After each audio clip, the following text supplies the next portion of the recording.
বন্ধু বান্ধৱীসকল কি ক'ম বুজি পাইছে। আচলতে আনৰ কাৰণে আজি মই বহুত কষ্ট ভুগিবলগীয়া হৈছে। 2026 চনৰ আৰম্ভণিতে 14 ফেব্ৰুৱাৰীৰ দিনা যোৰহাটৰ বৰুৱা চাৰিআলিত কাম আছিল। মই ভাবিলোঁ 5 কিলোমিটাৰ চাইকেল লৈ যাওঁ, জাজিত চাইকেল থৈ তাৰপৰা কাম কৰি ঘূৰি আহিম, আকৌ 7-8 মান বাজিব চাইকেল লৈ ঘূৰি আহিম। কথামতে কাম হ'ল। বৰুৱা চাৰিআলিত কাম কৰি লৈ জাজিৰ পৰা মই চাইকেল মাৰি আহি আছিলোঁ।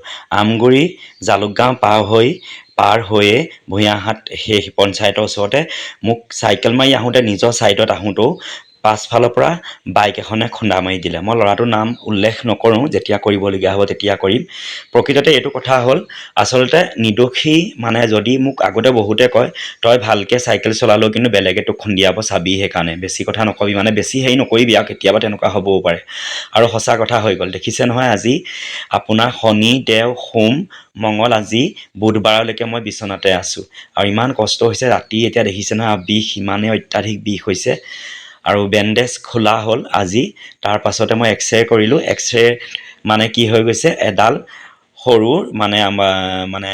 গুৰুহাৰ ওপৰলৈ হাড় এডাল ভাগিছে, ছিগিছে। এতিয়া কি কৰিব লাগিব, এক্সৰে ৰিপৰ্ট আজি আনিলোঁ, কাইলৈ মই ৰৈ দিম।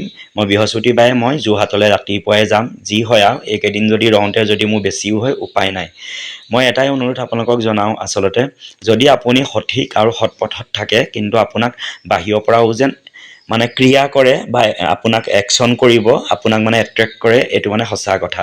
একদম প্ৰমাণ পাই গ'লোঁ। আচলতে মই বন্ধু বান্ধৱীসকলক এইটোকে জনাব বিচাৰিছোঁ, আমাৰ সকলো ৰাইজকে সদায় সাৱধান হ'ব। আৰু সেইসকলক বাইক চলোৱা, গাড়ী চলোৱাসকলক, দুচকীয়াই হওক বা চাৰিচকীয়াই হওক, তেওঁলোকক মই এটাই অনুৰোধ জনাইছোঁ ভিডিঅ'টোৰ মাধ্যমেৰে, আপোনালোকে নিজকে খুব নিজকে বহুত ওপৰ মানুহ বুলি বা নিজকে কিবা বুলি নাভাবিব। কাৰণ ৰাস্তাটো সকলোৰে বাবে।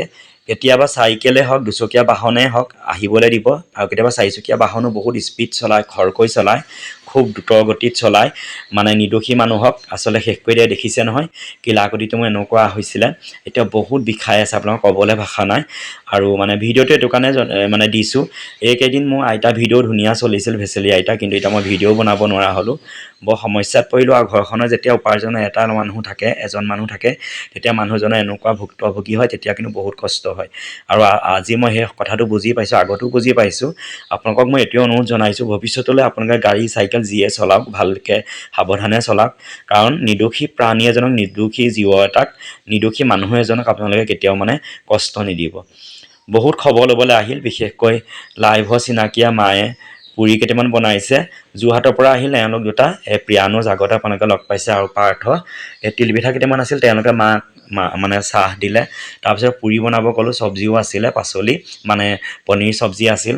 তেনেকৈ মিলাই কৰি তেওঁলোকক চাহ একাপ দি পিনি পুৰি দুটাকে খাই যোৱা বোলো। যোৰহাটৰ পৰা আহিছে, বাইপাছৰ পৰা ইমান দূৰ। এয়া পনীৰ চব্জি দেখিছেনে, মায়ে এয়া পুৰি আটা মুঠি লৈ এয়া পুৰি বনাই আছে। কি কৰিম। আৰু এই ভিডিঅ'টোৰ মাধ্যমে মই হিতেশকো ধন্যবাদ দিব লাগিব, কেটাৰিঙৰ দুজন ল'ৰা, পাৰ্থ আৰু হিতেশ। আৰু ৰিকি আহিব পৰা নাই যদিও সি মোৰ খবৰ লৈ আছে। বাকী বৰ্তমানলৈকে আজি 5 দিন হ'ল কোনো মোক খবৰ কৰা নাই, আৰু খবৰ কৰা নাই যদিও কোনো আক্ষেপ নাই। ধন্যবাদ জনাইছোঁ। এই